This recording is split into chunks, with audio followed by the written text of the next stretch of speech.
I don't think I'm going to retire, right? Because you always hear the saying, if you're doing what you love, you're never working, right? And that's what I do. I do what I love. Okay.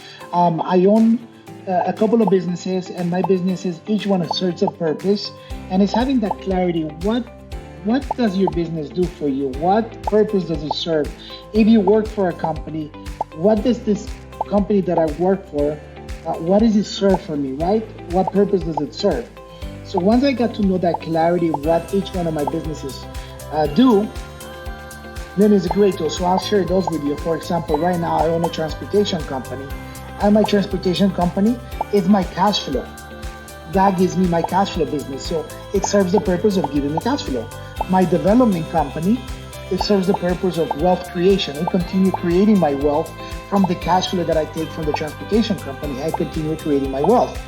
And last but not least, my mentoring and business consulting company, where I'm able to give back to young entrepreneurs, to entrepreneurs that have hit a ceiling, to entrepreneurs that don't know how to grow a company, how to scale a business, how to sell a business.